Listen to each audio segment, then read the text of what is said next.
welcome along to the Kiwi Football Fix. You know what we do on this program by now. Yep, that's right. We look at all things New Zealand football, football in New Zealand and Kiwi footballers abroad. The latter is what we're doing today. We're heading stateside to have a chat with Noah Billingsley.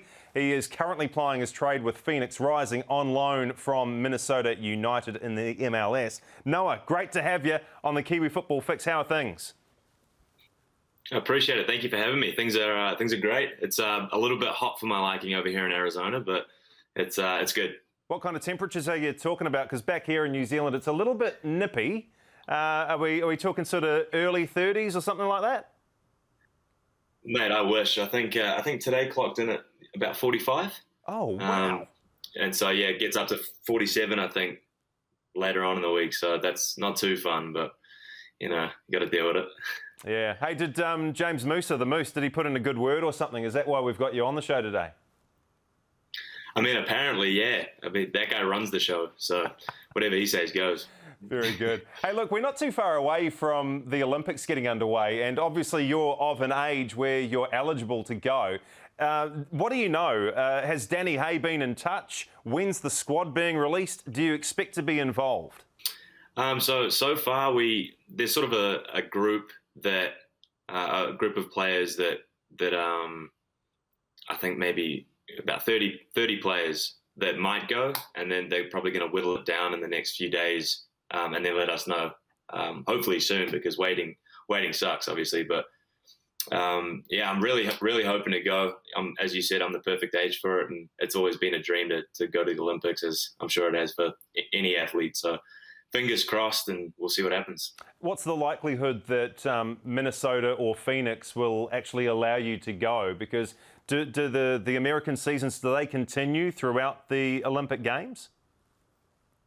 Yeah, they do. But luckily for me, both Minnesota and Phoenix are very supportive of international duty and understand how important it is for us as players. And yeah, hopefully I make it, and if I do, they'll have my back. 2020 threw an awful lot at you.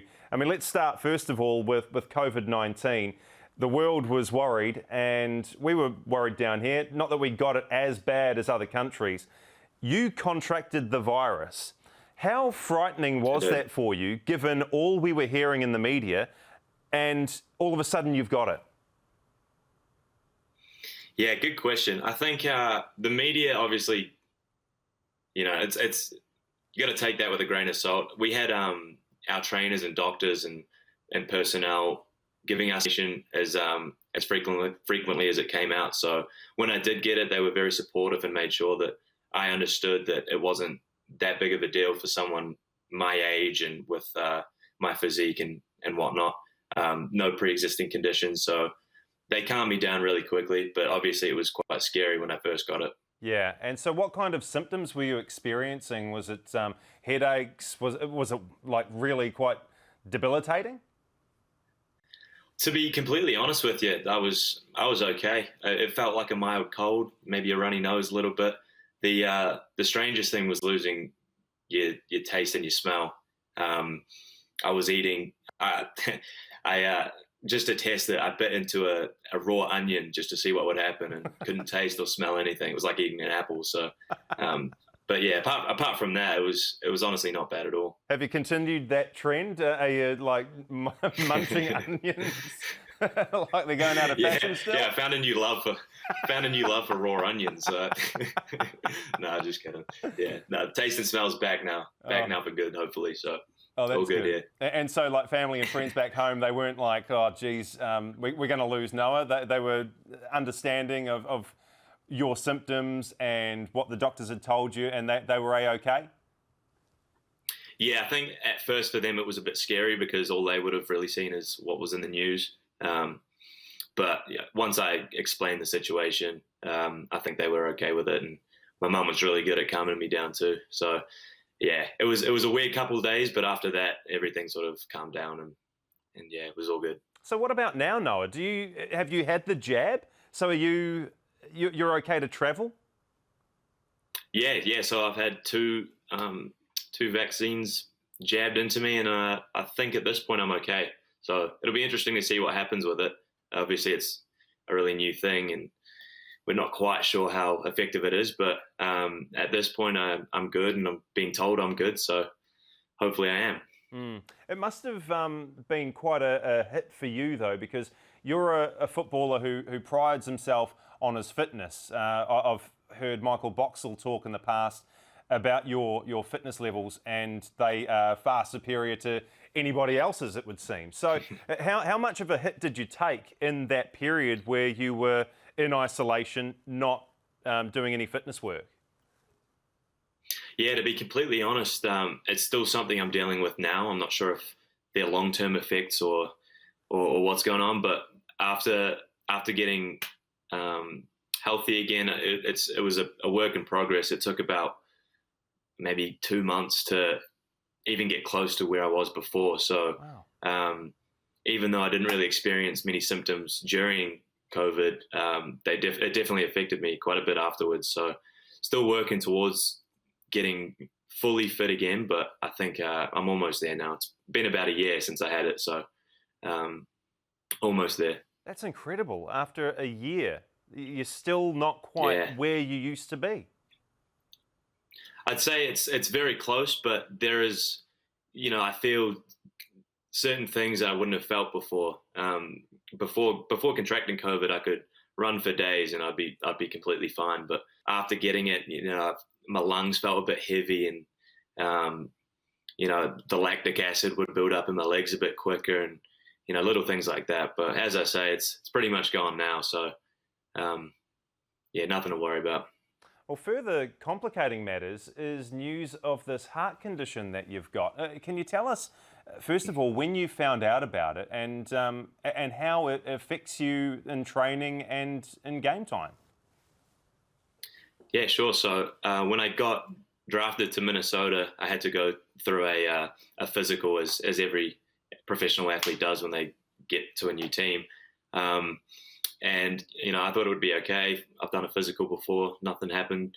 But yeah, they picked up a sort of not a murmur, but something off about my heart, and I think it's called Parkinson syndrome. And basically, my heart just sometimes gets stuck in these weird little loops where it will beat really, really quickly. And so I had to sit out for the first week of preseason last year and do a bunch of tests just to make sure that it wouldn't affect me if it happened during a game or anything. So fortunately for me, they said it was okay. But obviously with what happened with Christian Eriksen and other things that happen to other players around the world, it is a bit scary.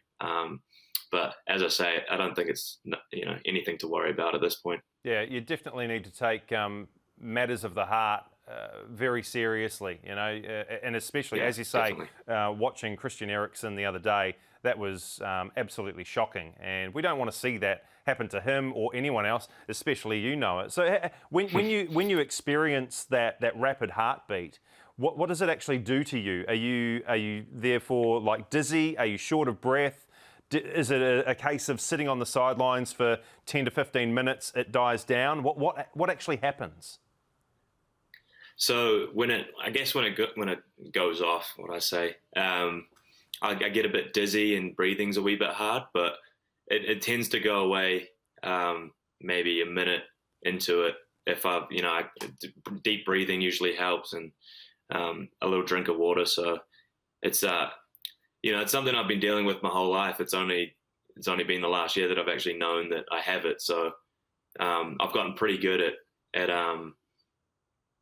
calming myself down when it happens, and at this point, it's just something I'm used to. Mate, as an old man myself, my heart beats rapidly, but that's probably because of all the junk food and Coca-Cola I've been drinking. I didn't take heed of Cristiano Ronaldo's advice the other day. I love Coca-Cola.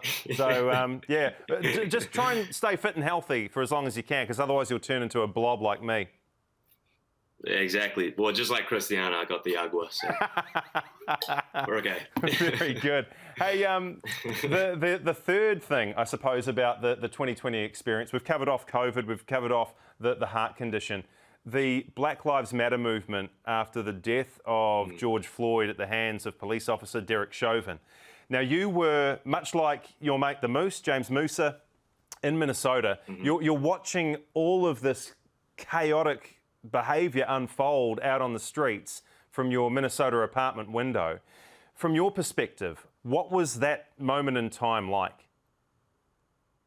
It was horrible. I remember waking up that morning and seeing it, and I just the way it all went down, it was disgusting, and it happened about a mile from where I lived, and so I think maybe the morning after there was a sort of a shrine for him, and people had brought a bunch of flowers to the place it happened, and I went there with my teammate Chase Gasper, and it was something else. I think in New Zealand we're in a bit of a bubble.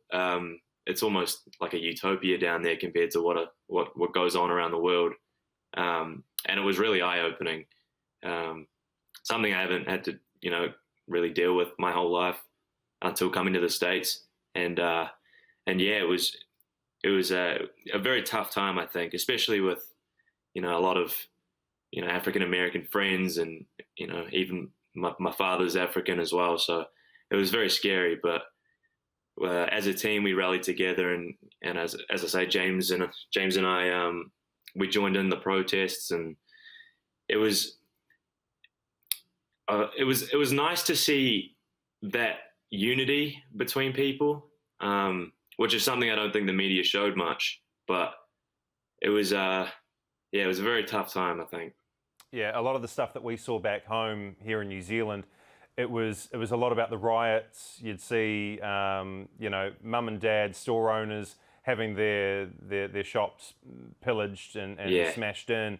You didn't see a great deal of the peaceful protests that yourself and the Moose took part in. Yes, that came later, but I think initially, for a time, it was all about the aggression. And so you're telling me that wasn't 100% the case?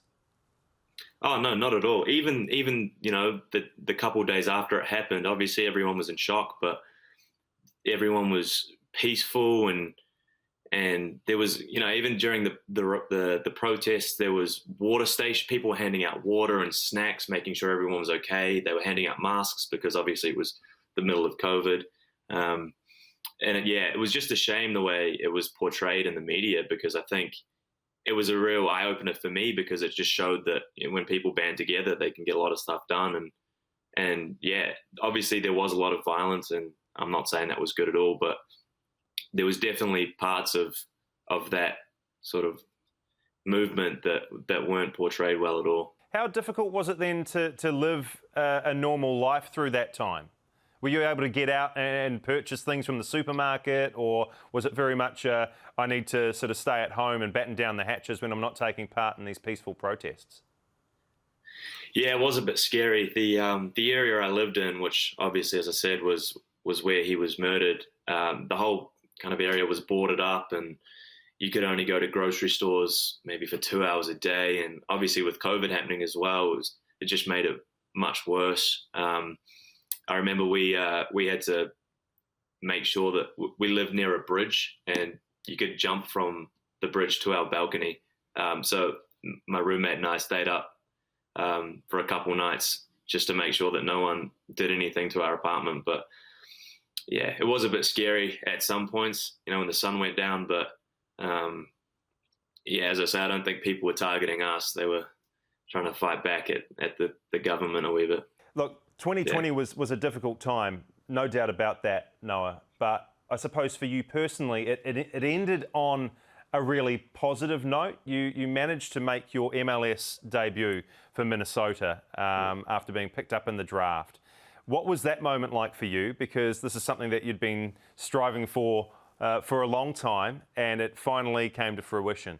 Tell us about the moment that you finally took to the pitch with your good buddy, the Moose.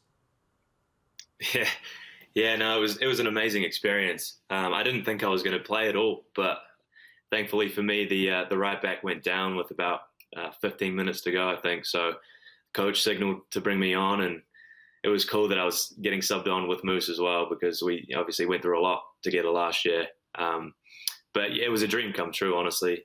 Even obviously I got COVID and went on loan last year, and there was a lot of things that I had to deal with personally. So that made the whole experience, that much sweeter. I'm interested to hear about the quality of the competition because, coming through the age groups, you're a graduate of the Ole Football Academy, so they work you pretty hard. But in terms of any kind of football that you've previously played, how does the MLS compare? Oh, it's a step above anything I've ever played in. The speed at which some of these players can think and can move is, as I say, something I've never had to deal with. So still something I'm getting used to now. But I can just remember the first one-on-one I had to defend was a very scary moment. Did you come out of it okay? I think so. There may have been a penalty that should have been awarded, but I got away with it. Oh, very good. Tell us about the draft experience, because you went pretty early on, didn't you? Was that something that was expected? Well, I had a really good senior season. The Americans love stats over here, so I had some good seasons previously, but my senior season, I finally had some stats to go with it, and so I was getting a bit of attention from a few clubs, and went to a couple combines, which is basically where they just get a bunch of players together and MLS teams can come and watch. But I didn't really have an idea of when I would go or who was interested in me. So, when Minnesota did pick me up, it was a dream come true because, as I say, I didn't really have an idea that it was going to happen. But unfortunately, the people that were hosting it were talking during my selection, and then they asked each other about whether or not they knew who I was, and I think one of them said I was a left-footed centre back. So, it annoyed me a little bit, but it was a sweet moment. How keen are you to get back onto an MLS pitch then? Because, as I say, you're currently plying your trade with Phoenix Rising, and that's a division beneath the MLS. You've had a taste of it. Yeah. You want to get back, right? Oh, 100%. That's it's been my goal since I came in here to Phoenix. But at the moment, I'm focusing fully on our season here with Phoenix Rising, and we're off to a great start, which is awesome. But I'll go back. I think the USL season here ends in October, which will give me a month or two back in with Minnesota to hopefully push on and sort of cement my place in that team. So it's definitely a thought that's in the back of my mind, and hopefully it all goes well. When you look at the roster for Phoenix Rising, Noah, you've got yourself, you've got James Musa, and you've got Declan Wynn. 3 New Zealanders in the roster. What is it about their attraction to you or Kiwi's attraction to Phoenix Rising? Good question. I was asking myself the same thing last year in Minnesota, but yeah, I'm still searching for the answers too. I mean, he's nothing special, so. Oh, go on, mate. He goes, just kidding. Yeah. I'm just kidding. I'm kidding. It must be pretty cool though, because you're half a world away from home, and then all of a sudden you've got these great Kiwi mates who can remind you of it. Yeah, and as I say, I played with Musa and Boxall last year, and they really helped me assimilate into the team, and we were able to reminisce about our time in New Zealand, and it just made everything so much easier. So having both Declan and James here it's fantastic, because some things you just can't talk to Americans about, So it's good having them here. Yourself and the Moose, recently I saw online, and you got some really positive reaction on Twitter, a haka that you performed for your Phoenix Rising teammates, I'm led to believe. Why did you perform that for them? Was it to do with introducing Kiwi culture and putting every culture that is within Phoenix Rising up on that pedestal?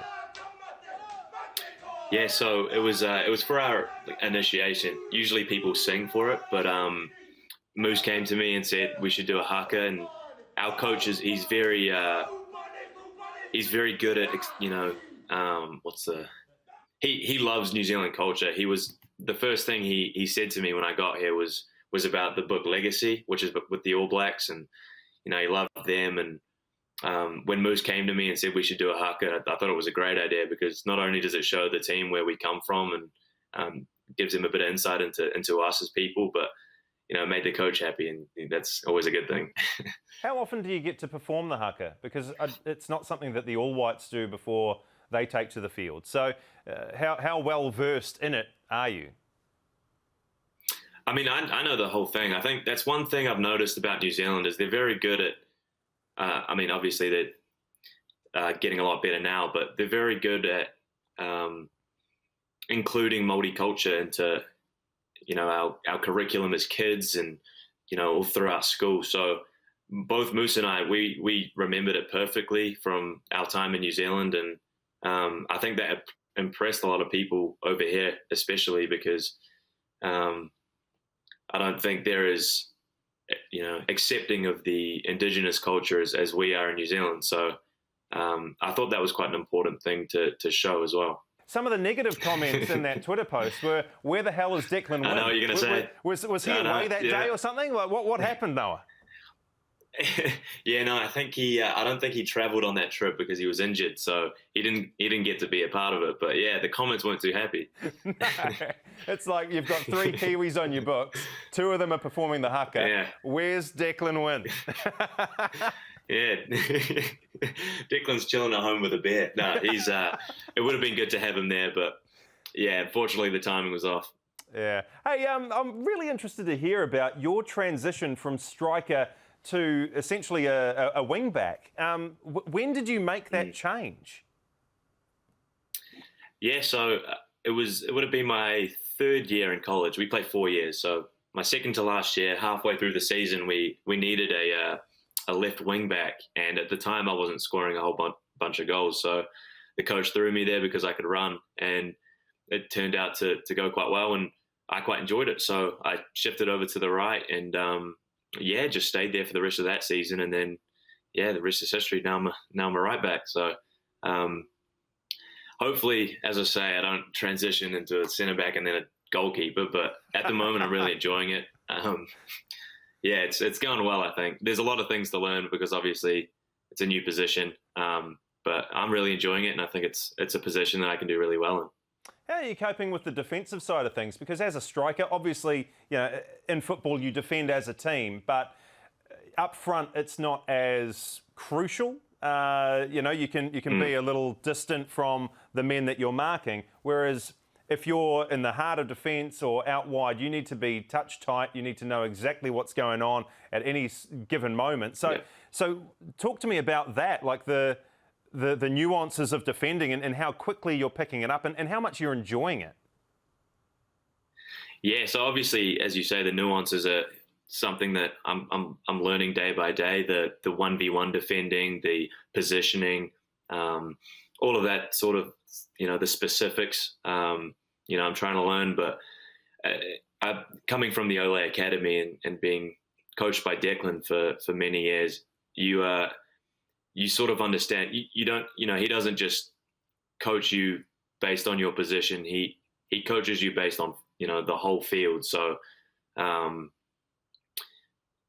it wasn't as hard a transition as I would have thought it would have been, because for the 5 years that I was at Ole, I was sort of subconsciously learning through watching someone else, or even sometimes filling in a role.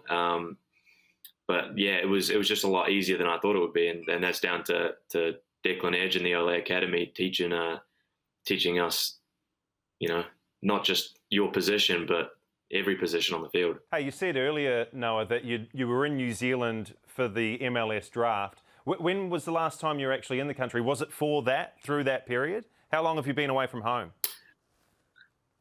So I was fortunate enough to go home over this past Christmas. So I was there for a couple months, which was sick. Get out of the Minnesota cold and see family and friends. Especially after last year, it was quite important for me to come home. So I'm not too homesick at the moment, which is good. Okay. So if you had the opportunity to come home when travel opens up and there's no quarantine and all that, where do you go and who do you see when you arrive back in New Zealand? Oh, that's an easy one. Mum picks me up from the airport, and we go straight home, and we hang out together. Oh, that'd be lovely, mate. Hopefully at some point it can happen really soon for you. But first of all, you got to do some wonderful work with Phoenix Rising, and fingers crossed you're on that plane to Tokyo for the Olympics. Noah Billingsley, it's been a real pleasure having you on the Kiwi Football Fix. Thank you so much for your time today, mate, and go well in everything you do. Really appreciate it. Thanks so much, mate.